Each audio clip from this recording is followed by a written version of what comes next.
ಒಂಥರ spongy feeling ಬರುತ್ತೆ. ಟಕ್ಕಂತ break ಹಿಡಿದಾಗ ಸಡನ್ ಆಗಿ ಬ್ರೇಕ್ ಆಗಲ್ಲ ಗಾಡಿ, ಆರಾಮಾಗಿ ನೀವು ಟರ್ನ್ ಮಾಡ್ಬೋದು. ನಿಮ್ಮ ಫ್ರಂಟ್ ವೀಲ್ ಸ್ಟಕ್ ಆಗಿದೆ, ರಿಯರ್ ವೀಲ್ ಸ್ಪಿನ್ ಆಗ್ತಿದ್ರೆ ಹಾರ್ಡ್ ಕೋರ್ ಆಫ್ ರೋಡಿಂಗ್ ಮಾಡಕ್ಕೆ ಸ್ವಲ್ಪ ಕಷ್ಟ ಆಗುತ್ತೆ ಈ ಗಾಡಿನಲ್ಲಿ, ಸ್ವಲ್ಪ ಅನ್ಕಂಫರ್ಟೇಬಲ್ ಅನ್ಸ್ಬೋದು. ಇನ್ನು ಮೈಲೇಜ್ ಬಗ್ಗೆ ಮಾತಾಡೋದಾದ್ರೆ ಇದ್ರ ಹೆಡ್ಲೈಟ್ ಥ್ರೋ ತುಂಬಾ ಕೆಟ್ಟದಾಗಿದೆ. ನಿಮಗೆ ಇದ್ರಲ್ಲಿ ಗ್ಯಾಪ್ಗಳು ಏನು ಕಾಣಕ್ಕೆ ಹೋಗಲ್ಲ, ತುಂಬಾ ಸ್ಮೂತ್ ಆಗಿ ತುಂಬಾ ಐ ಪ್ಲೀಸಿಂಗ್ ಆಗಿ ಮಾಡಿದ್ದಾರೆ ಗಾಡಿ. ರೈಟ್ ನಾವು ನೀವು ಥರ್ಡ್ ಪಾರ್ಟಿ ಬ್ರೇಕ್ಸೇ ತಗೋಬೇಕಾಗುತ್ತೆ. ನಾನು ಇದಕ್ಕೆ ಒಂದು 4/5 ಅಂತ ರೇಟಿಂಗ್ ಕೊಡ್ತೀನಿ. ಜಾಸ್ತಿನೂ ಮಾಡೋಕೋಬೇಡಿ, ಟಿಪ್ ಆಗ್ಬೋದು ಗಾಡಿ. ನಮಸ್ತೆ ವೀಕ್ಷಕರೇ, ಎಲ್ಲರೂ ಸೂಪರ್ ಆಗಿದ್ರೆ ಅಂತ ಅಂದ್ಕೊಳ್ತೀನಿ. ಇವತ್ತಿನ ಸಂಚಿಕೆಗೆ ನಿಮಗೆಲ್ಲ ಸ್ವಾಗತ. ಇವತ್ತು ಟ್ರಯಂಫ್ ಸ್ಕ್ರಾಂಬ್ಲರ್ದು ಓನರ್ಶಿಪ್ ರಿವ್ಯೂನ ನೋಡ್ತಿದ್ದೀವಿ. ಇವತ್ತು ನಮ್ಮ ಜೊತೆ ಸೃಜನ್ ಅವರು ಇದ್ದಾರೆ. ನಮಸ್ಕಾರ ಎಲ್ರಿಗೂ. ಗಾಡಿ ರೈಡಿಂಗ್ ಕಂಫರ್ಟ್ ಯಾವ ಥರ ಇದೆ, ಆಮೇಲೆ ಪರ್ಫಾರ್ಮೆನ್ಸ್ ಯಾವ ಥರ ಇದೆ, ಸರ್ವಿಸ್ ಯಾವ ಥರ, ಹಾಗೆ ಏನು ಚೆನ್ನಾಗಿದೆ ಏನು ಚೆನ್ನಾಗಿಲ್ಲ, ಬನ್ನಿ ಆಗಿದ್ರೆ ನೋಡೋಣ. ಈಗ ಗಾಡಿ ಪರ್ಫಾರ್ಮೆನ್ಸ್ ಬಗ್ಗೆ ಮಾತಾಡೋದಾದ್ರೆ ಸಿಟಿನಲ್ಲಿ ನಿಮ್ಗೆ ಏನೂ ಪ್ರಾಬ್ಲಮ್ ಆಗಲ್ಲ. ಬಂಪರ್ ಟು ಬಂಪರ್ ಟ್ರಾಫಿಕ್ ಓಡಿಸಿದ್ರು ನೀವು ಇದರಲ್ಲಿ ಸ್ಲಿಪ್ ಆ್ಯಂಡ್ ಅಸಿಸ್ಟ್ ಕ್ಲಚ್ ಎರಡೂ ಬರುತ್ತೆ. ಸೊ ನಿಮಗೆ ಕ್ಲಚ್ನ ಆವಾಗ ಗೇರ್ ಚೇಂಜ್ ಮಾಡಬೇಕಾದ್ರೆ ಸ್ಟ್ರೇನ್ ಆಗಲ್ಲ, ಕೈಯನ್ನು ನೋವು ಬರೋಕ್ಕೆ ಹೋಗಲ್ಲ. ಕೇಸ್ ಹಂಪ್ಸ್ಗಳು ಬಂತು ಅಥವಾ ಪಾಟೋಲ್ಸ್ ಅಥವಾ ಗಡ್ಡೆಗಳು ಬಂತು ಅಂದರೆ ಇದರಲ್ಲಿ 150 mm ಸಸ್ಪೆನ್ಷನ್ ಟ್ರಾವೆಲ್ ಇದೆ. ಆದ್ದರಿಂದ ನಿಮಗೆ ಅಷ್ಟೊಂದೇನು ಕಷ್ಟ ಆಗಲ್ಲ ಓಡಿಸೋಕ್ಕೆ. ಬಟ್ ನಿಮಗೆ ಇದರಲ್ಲಿ ಏನೂ ಅಡ್ಜಸ್ಟಬಿಲಿಟಿ ಬರಲ್ಲ, ಇದೇನಿದೆ ಸ್ಟ್ಯಾಂಡರ್ಡ್ ಆಗಿ ಹಾಗೆ ಬರುತ್ತೆ ಆ್ಯಂಡ್ ತುಂಬ ಕಂಫರ್ಟಬಲ್ ಇದೆ. ರಿಯರ್ ಸಸ್ಪೆನ್ಷನ್ ಬಗ್ಗೆ ಮಾತಾಡೋದಾದ್ರೆ ಮೋನೋಶಾಕ್ ಬರುತ್ತೆ. ನೀವು ಸಸ್ಪೆನ್ಷನ್ ಎಷ್ಟು ಸ್ಟಿಫ್ ಆಗಿದೆ ಅಂತ ನೀವು ಚೇಂಜ್ ಮಾಡ್ಕೋಬಹುದು. ಗಾಡಿದು ಟಾಪ್ ಸ್ಪೀಡ್ ಬಗ್ಗೆ ಮಾತಾಡೋದಾದ್ರೆ 169 km ವರೆಗೂ ಹೋಗುತ್ತೆ. ಬಟ್ ನಾನು ಪರ್ಸನಲಿ ಒಂದು 125 km/h ವರೆಗೂ ಎತ್ಕೊಂಡು ಹೋಗಿದ್ದೀನಿ ಗಾಡಿನ. ಗಾಡಿ ಕಾರ್ನರಿಂಗ್ ಮಾಡಬೇಕಾದ್ರೆ ಏನು ಪ್ರಾಬ್ಲಮ್ ಆಗಲ್ಲ, ಗಾಡಿ ಹೈಟ್ ಇರೋದ್ರಿಂದ ನೀವು ಆರಾಮಾಗಿ ಕಾರ್ನರ್ ಮಾಡ್ಬೋದು. ಜಾಸ್ತಿನೂ ಮಾಡೋಕೋಬೇಡಿ, ಟಿಪ್ ಆಗ್ಬೋದು ಗಾಡಿ. ಗಾಡಿದು ಬ್ರೇಕಿಂಗ್ ಬಗ್ಗೆ ಮಾತಾಡೋದಾದ್ರೆ ಫ್ರಂಟ್ ಅಲ್ಲಿ ಸೆಂಟರ್ಡ್ ಬ್ರೇಕ್ ಪ್ಯಾಡ್ಸು, ಹಿಂದೆಗಡೆ ಆರ್ಗ್ಯಾನಿಕ್ ಬ್ರೇಕ್ ಪ್ಯಾಡ್ಸ್ ಬರುತ್ತೆ. ನನಗೆ ಪರ್ಸನಲಿ ಅನ್ಸುತ್ತೆ ಗಾಡಿ ಬ್ರೇಕಿಂಗ್ ಇನ್ನೂ ಸ್ವಲ್ಪ ಚೆನ್ನಾಗಿರ್ಬೋದಿತ್ತು. ಯಾಕಂದ್ರೆ ಒಂಥರ ಸ್ಪಾಂಜಿ ಫೀಲಿಂಗ್ ಬರುತ್ತೆ. ಟಕ್ಕಂತ ಬ್ರೇಕ್ ಹಿಡಿದಾಗ ಸಡನ್ ಆಗಿ ಬ್ರೇಕ್ ಆಗಲ್ಲ ಗಾಡಿ, ಸ್ವಲ್ಪ ಸ್ಲೋ ಆಗಿ ಬ್ರೇಕ್ ಆಗುತ್ತೆ. ಒಂದ್ಸತಿ ಬ್ರೇಕ್ ಪ್ಯಾಡ್ಸು ಡ್ಯಾಮೇಜ್ ಆಗಿದೆ ಅಂದ್ರೆ ಒಂದು ಚೆನ್ನಾಗಿರೋ ಸೆಂಟರ್ಡ್ ಬ್ರೇಕ್ ಪ್ಯಾಡ್ಸ್ ಹೊಸದಾಗಿ ಹಾಕ್ಸ್ಕೊಳ್ಳೋದು ಐ ಸಜೆಸ್ಟ್. ಗಾಡಿದು ರೈಡ್ ಕಂಫರ್ಟ್ ಬಗ್ಗೆ ಮಾತಾಡೋದಾದ್ರೆ ಇದರಲ್ಲಿ ಸೀಟ್ ಹೈಟು 835 mm ಬರುತ್ತೆ. ಹೈಟು 5'11" ಇದೆ. ಆದ್ರಿಂದ ನಾನು ಆರಾಮಾಗಿ ಫ್ಲಾಟ್ ಫುಟ್ ಮಾಡಬಹುದು. 5'8" ಅಥವಾ 5'7" ಇದ್ದೀರಾ ಅಂದ್ರೆ ಅವರು ಈ ಗಾಡಿನ ಚೂಸ್ ಮಾಡಬಹುದಾಗಿದೆ. ಸೊ ಗಾಡಿ ಸೀಟಿಂಗ್ ಪೊಸಿಷನ್ ನಿಮಗೆ ಅಪ್ರೈಟ್ ಬರುತ್ತೆ, ಆದ್ರಿಂದ ನಿಮಗೆ ಬ್ಯಾಕ್ ಸ್ಟ್ರೇಟ್ ಇರುತ್ತೆ. ಗಾಡಿದು ಅರ್ಗೊನಾಮಿಕ್ ಟ್ರಯಾಂಗಲ್ ಬಗ್ಗೆ ಮಾತಾಡೋದಾದ್ರೆ ನಿಮ್ಮ ಫುಟ್ ಪೆಗ್ ಏನಿದೆ ನಿಮ್ಮ ಬಾಡಿಗೆ ಒಂದು ಸ್ಟ್ರೇಟ್ ಲೈನಲ್ಲಿ ಬರುತ್ತೆ.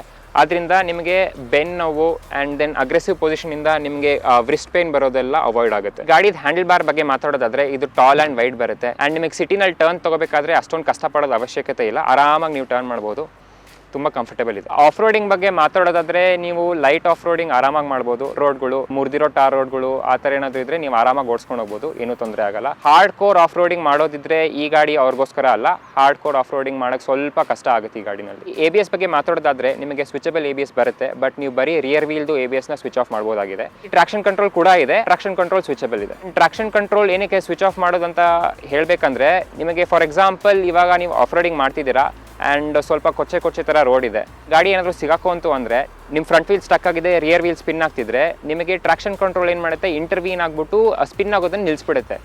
ಆವಾಗ ನೀವು ಟ್ರಾಕ್ಷನ್ ಕಂಟ್ರೋಲ್ ಆಫ್ ಮಾಡಿದ್ರೆ ನಿಮಗೆ ಸಿಸ್ಟಮ್ ಏನಿದೆ ವೀಲ್ ಸ್ಪಿನ್ ಆಗಕ್ಕೆ ಬಿಡುತ್ತೆ. ನೀವು ಆವಾಗ ಮರದ ತುಕಡ ಹಾಕ್ಬಿಟ್ಟು ಬೇಕಂದರೆ ಆ ಸಿಚುವೇಷನಿಂದ ಎಸ್ಕೇಪ್ ಆಗ್ಬೋದು. ಆಗಲೇ ನಾನು ಬ್ರೇಕಿಂಗ್ ಬಗ್ಗೆ ಮಾತಾಡಿದಾಗ ಸ್ವಲ್ಪ ಸ್ಪಾಂಜಿ ಫೀಲ್ ಇದೆ. ನೀವು ಬ್ರೇಕ್ ಹಿಡಿದ ತಕ್ಷಣ ಸಡನ್ನಾಗಿ ಏನಕ್ಕೆ ಗಾಡಿ ಸ್ಟಾಪ್ ಆಗಲ್ಲ ಅಂದರೆ ಇದು ಸ್ಕ್ರಾಂಬ್ಲರ್ ಕ್ಯಾಟಗರಿನಲ್ಲಿ ಬರೋ ಗಾಡಿ. ಸ್ಕ್ರಾಂಬ್ಲರ್ ಕ್ಯಾಟಗರಿಗೆ ಅಗ್ರೆಸಿವ್ ಬ್ರೇಕಿಂಗೋಸ್ಕರ ಮಾಡಿರೋದ್ರಿಲ್ಲ, ಯಾಕಂದರೆ ಅದು ಜನರು ಸ್ವಲ್ಪ ಲೈಟ್ ಆಫ್ ರೋಡಿಂಗ್ ಮಾಡ್ತಾರಂತಾನೆ ನಿಮಗೆ ಸಡನ್ನಾಗಿ ಬ್ರೇಕ್ ಆಡಿದ್ರೆ ಸ್ಕಿಡ್ ಆಗಿಬಿಡುತ್ತೆ ಗಾಡಿ ಆಫ್ ರೋಡ್ ಕಂಡೀಷನ್ಸ್ ಅಂತ ಸ್ವಲ್ಪ ಸ್ಪಾಂಜಿ ಇರೋ ಥರನೇ ಬ್ರೇಕ್ಸ್ ಕೊಟ್ಟಿರ್ತಾರೆ. ಆಗ ನೀವು ಆರಾಮಾಗಿ ಆಫ್ ರೋಡ್ ತೊಗೊಳೋದಾಗ ನಿಮಗೆ ಸಡನ್ನಾಗಿ ಬ್ರೇಕ್ ಮಾಡಿದಾಗ ಗಾಡಿ ಸ್ಕಿಡ್ ಆಗಿ ಬೀಳಲ್ಲ. ಗಾಡಿ ಗೇರ್ ಬಾಕ್ಸ್ ಬಗ್ಗೆ ಮಾತಾಡೋದಾದ್ರೆ ತುಂಬ ಸ್ಮೂತ್ ಇದೆ, ನಿಮಗೆ ಏನೂ ಪ್ರಾಬ್ಲಮ್ ಆಗಲ್ಲ. ಆರಾಮಾಗಿ ಸಾಫ್ಟಾಗಿ ಟಚ್ ಮಾಡಿದ್ರು ಗೇರ್ ಶಿಫ್ಟ್ ಆಗುತ್ತೆ. ಆ್ಯಂಡ್ ನಿಮಗೆ ಫಸ್ಟ್ ಗೇರ್ಗೆ ಹಾಕಿದಾಗ ಕ್ಲಕ್ ಅಂತ ಸೌಂಡ್ ಬರುತ್ತೆ, ಅದು ಕೇಳಲಿಕ್ಕೆ ತುಂಬ ಚೆನ್ನಾಗಿದೆ. ಸಿಟಿನಲ್ಲಿ ಓಡಿಸ್ಬೇಕಾದ್ರೆ ಆವಾಗ ಗೇರ್ ಚೇಂಜ್ ಮಾಡೋ ನೆಸೆಸಿಟಿ ಏನಿರಲ್ಲ, ಯಾಕಂದರೆ ಇದರಲ್ಲಿರೋ ಟಾರ್ಕು ನಿಮಗೆ ಸಫಿಷಿಯೆಂಟ್ ಆಗಿರುತ್ತೆ. ನೀವು ಒಂದೇ ಗೇರಲ್ಲಿ ಸುಮಾರು ಸ್ಪೀಡಲ್ಲಿ ಟ್ರಾವೆಲ್ ಮಾಡ್ಬೋದು. ಫಾರ್ ಎಕ್ಸಾಂಪಲ್ ನೀವು ಸೆಕೆಂಡ್ ಗೇರಲ್ಲೇ 40ವರೆಗೂ ಹೋಗ್ಬೋದು ಅಥವಾ 10ಇಂದನೂ ಹೋಗ್ಬೋದು. ಥರ್ಡ್ ಗೇರಲ್ಲಿ ನೀವು ಅಗೇನ್ 20ಇಂದನೂ ಹೋಗ್ಬೋದು, 60ವರೆಗೂ ಹೋಗ್ಬೋದು. ಪದೇ ಗೇರ್ ಚೇಂಜ್ ಮಾಡೋದು ನೆಸೆಸಿಟಿ ಇರಲ್ಲ.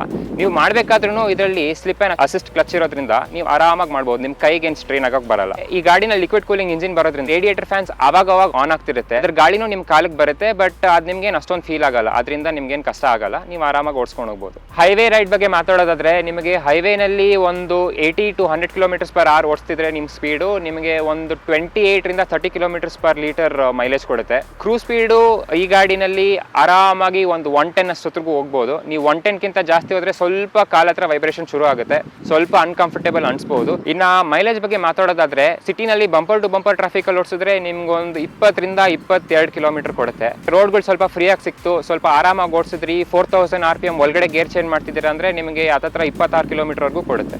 ಇದರಲ್ಲಿ ಗ್ರೌಂಡ್ ಕ್ಲಿಯರೆನ್ಸ್ ನಿಮಗೆ 195 mm ಬರೋದ್ರಿಂದ ನಿಮಗೆ ಯಾವ ಥರ ರೋಡ್ ಕಂಡೀಷನ್ಸಲ್ಲೂ ಗಾಡಿ ಟಚ್ ಆಗೋ ಥರ ಸೀನೇ ಬರಲ್ಲ. ನೀವು ಆಫ್ ರೋಡ್ ತೊಗೊಂಡು ಹೋಗ್ತೀರಾ ಅಥವಾ ಸಿಟಿನಲ್ಲಿ ದೊಡ್ಡ ಹಂಪ್ಸ್ ಮೇಲೆ ಆರಿಸ್ತೀರಾ ಅಂದ್ರೂ ನಿಮಗೆ ಗಾಡಿ ಏನು ಟಚ್ ಆಗೋಕ್ಕೆ ಹೋಗಲ್ಲ. ಗಾಡಿದು ವೇರಿಯಸ್ ಸೆಟ್ಟಿಂಗ್ಸು ಚೇಂಜ್ ಮಾಡಬೇಕು ಅಥವಾ ವೇರಿಯಸ್ ಟ್ರಿಪ್ಸ್ನ ನೋಡಬೇಕಾಗಿದ್ದಾಗ ನೀವು ಈ ಐ ಬಟನ್ನ ಯೂಸ್ ಮಾಡ್ಬೋದು. ಈ ಐ ಬಟನ್ ಕ್ಲಿಕ್ ಮಾಡ್ತಾ ಇದ್ದರೆ ನಿಮ್ಗೆ ಇನ್ಸ್ಟ್ರೂಮೆಂಟ್ ಕ್ಲಸ್ಟರಲ್ಲಿ ಬೇರೆ ಆಪ್ಷನ್ಸು ಸೆಟ್ಟಿಂಗ್ಸು ಡಿಸ್ಪ್ಲೇ ಹಾಕ್ಕೊಂಡು ಹೋಗುತ್ತೆ. ಇವಾಗ ಗಾಡಿದು ಪ್ರೋಸ್ ಬಗ್ಗೆ ಮಾತಾಡೋದಾದರೆ ನಂಬರ್ 1 ಪ್ರೋ ಬಂದ್ಬಿಟ್ಟು ಈ ಗಾಡಿದು ಇದರ ಇಂಜಿನ್ನು ತುಂಬ ಸ್ಮೂತ್ ಇದೆ, ತುಂಬ ಟಾರ್ಕಿ ಇದೆ, ಪವರ್ ಈಸ್ ಆಸಮ್.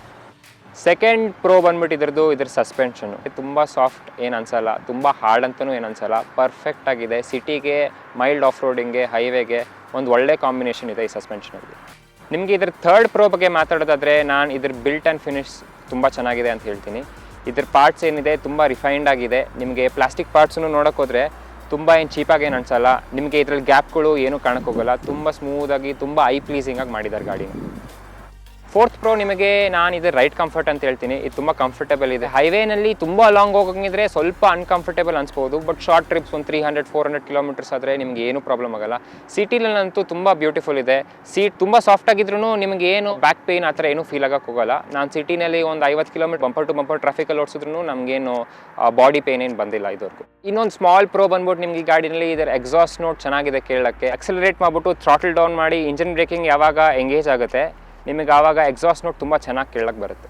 ಸೊ ನಿಮಗೆ ಈ ಗಾಡಿನಲ್ಲಿ ಇಷ್ಟೊಂದೆಲ್ಲ ಪ್ರೋಸ್ ಇಟ್ಕೊಂಡು ಏನೂ ಕಾನ್ಸ್ ಇಲ್ವಾ ಅಂತ ಕೇಳಿದ್ರೆ ಖಂಡಿತ ಕಾನ್ಸ್ ಇದೆ. ನಂಬರ್ 1 ಏನು ಇಷ್ಟ ಆಗಲ್ಲ ಅಂದರೆ ಇದರ ಹೆಡ್ಲೈಟು. ಇದರ ಹೆಡ್ಲೈಟ್ ಥ್ರೋ ತುಂಬ ಕೆಟ್ಟದಾಗಿದೆ. ಹೈವೇನಲ್ಲಿ ನೈಟ್ ಓಡಿಸ್ತೀರ ಅಂದರೆ ನಿಜವಾಗ್ಲೂ ಯೂಸ್ ಆಗಲ್ಲ, ನೀವು ಬೇರೆ ಹೆಡ್ಲೈಟ್ ಚೇಂಜ್ ಮಾಡಿಸ್ಕೊಳ್ಳೇಬೇಕು. ಸಿಟಿನಲ್ಲಿ ಅಂದರೆ ನಿಮಗೆ ಸ್ಟ್ರೀಟ್ ಲೈಟ್ಸ್ ಇದೆ ಅಂದರೆ ನೀವು ಓಡಿಸ್ಬೋದು, ಒಂದು ಮಟ್ಟಕ್ಕೆ ಆಗುತ್ತೆ, ಬಟ್ ಹೆಡ್ಲೈಟ್ ತುಂಬ ಕೆಟ್ಟದಾಗಿದೆ. ಸೆಕೆಂಡ್ ಕಾನ್ ನನಗೆ ಏನು ಅನಿಸುತ್ತೆ ಅಂದರೆ ಪರ್ಸ್ನಲಿ ನಂಗೆ ಇದ್ರ ಹಾರ್ನ್ ಇಷ್ಟ ಆಗಲ್ಲ. ಹಾರ್ನ್ ತುಂಬ ಸಣ್ಣಕ್ಕಿದೆ, ಈ ಗಾಡಿ ಇರೋ ಸ್ಟೈಲ್ಗೆ ಆ ಹಾರ್ನ್ ಸೆಟ್ ಆಗಲ್ಲ ಅನ್ಸುತ್ತೆ ನನಗೆ. ಥರ್ಡ್ ಕಾನ್ ಏನಂದರೆ ಈ ಗಾಡಿನಲ್ಲಿ ನೀವು ಮಳೆನಲ್ಲಿ ಅಥವಾ ಕೊಚ್ಚೆನಲ್ಲಿ ಓಡಿಸಿದ್ರೆ ಈ ಹಿಂದ್ಗಡೆ ಇರೋ ಪೂರ್ತಿ ಪಾರ್ಟ್ ಕೊಚ್ಚೆ ಆಗಿಬಿಡುತ್ತೆ. ಮತ್ತು ಯಾರಾದರೂ ಹಿಂದೆ ಕೂತಿದ್ದಾರೆ ಅಂದರೆ ಲೈಟಾಗಿ ಅವ್ರ ಮೇಲೂ ಕೊಚ್ಚೆ ಬೀಳೋ ಚಾನ್ಸಸ್ ಇದೆ. ಫೋರ್ತ್ ಕಾನ್ ಅಂದರೆ ನಾನು ಇದ್ರ ಬ್ರೇಕ್ಸ್ ಅಂತ ಹೇಳ್ತೀನಿ, ಬಟ್ ಕಂಪ್ಲೇಂಟ್ ಮಾಡೋಕ್ಕಾಗಲ್ಲ, ಯಾಕಂದರೆ ಗಾಡಿ ಸ್ಕ್ರಾಮ್ಲರ್ ಕ್ಯಾಟಗರಿಗೆ ಬಿಲಾಂಗ್ ಆಗುತ್ತೆ. ಸ್ಕ್ರಾಮ್ಲರ್ ಕ್ಯಾಟಗರಿ ಗಾಡಿನಲ್ಲಿ ಬ್ರೇಕ್ಸ್ ಅಷ್ಟೊಂದು ಸ್ಟ್ರಾಂಗ್ ಆಗಿರಲ್ಲ, ಅದ್ರ ಬೈಟ್ ಸ್ವಲ್ಪ ವೀಕ್ ಇರುತ್ತೆ. ಬಟ್ ನಾನು ಸಿಟಿನಲ್ಲಿ ಮೆಜಾರಿಟಿ ಓಡಿಸೋದ್ರಿಂದ ನನಗೆ ಬ್ರೇಕ್ಸ್ ಇನ್ನೂ ಸ್ವಲ್ಪ ಚೆನ್ನಾಗಿರ್ಬೋದು ಅನಿಸುತ್ತೆ. ಇದರ ಯಂಗರ್ ಬ್ರದರ್ ಟ್ರಯಂಫ್ ಸ್ಪೀಡ್ 400 ಬಗ್ಗೆ ಮಾತಾಡಿದ್ರೆ ಅದ್ರ ಬ್ರೇಕ್ಸೂ ನನಗೆ ಅಷ್ಟೊಂದು ಸ್ಟ್ರಾಂಗ್ ಇಲ್ಲ ಅನಿಸ್ತು, ಯಾಕಂದರೆ ಅದು ಮೇನ್ಲಿ ಸಿಟಿಗೋಸ್ಕರ ಮಾಡಿರೋದ್ರು. ಅದ್ರಲ್ಲಿ ಬ್ರೇಕ್ಸ್ ಇನ್ನೂ ಸ್ವಲ್ಪ ಚೆನ್ನಾಗಿ ಮಾಡ್ಬೋದಿತ್ತು.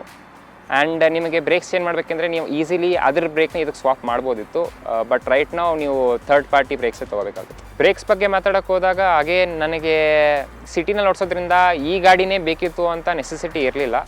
ಸೊ ಗಾಡಿದ್ದು ಫೈನಲ್ ವರ್ಡಿಕ್ಟ್ ಹೇಳಬೇಕಾದ್ರೆ ಇದ್ರ ಪ್ರೋಸು ಕಾನ್ಸು ಎಲ್ಲ ಕನ್ಸಿಡರ್ ಮಾಡಿ ನಾನು ಇದಕ್ಕೆ ಒಂದು 4/5 ಅಂತ ರೇಟಿಂಗ್ ಕೊಡ್ತೀನಿ.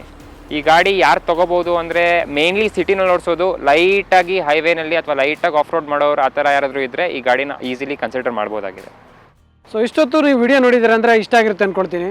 ನಿಮ್ಗೆ ಅನಿಸಿರೋ ಥರ ಈ ವಿಡಿಯೋನ ಯಾರಿಗಾರು ಶೇರ್ ಮಾಡಿದ್ರೆ ಅವರಿಗೆ ಒಂದು ಉಪಯುಕ್ತ ಮಾಹಿತಿ ಸಿಗುತ್ತೆ ಅಂದರೆ ಅದನ್ನ ಶೇರ್ ಕೂಡ ಮಾಡಿ. ಚಾನೆಲ್ನ ಸಬ್ಸ್ಕ್ರೈಬ್ ಮಾಡಿಲ್ಲ ಅಂತಂದರೆ ಚಾನೆಲ್ನ ಸಬ್ಸ್ಕ್ರೈಬ್ ಕೂಡ ಮಾಡಿ. ಹಾಗಿದ್ರೆ ಮುಂದಿನ ವಿಡಿಯೋದಲ್ಲಿ ಮತ್ತೆ ಸಿಗೋಣ. ಅಲ್ಲಿವರೆಗೆ ಟೇಕ್ ಕೇರ್.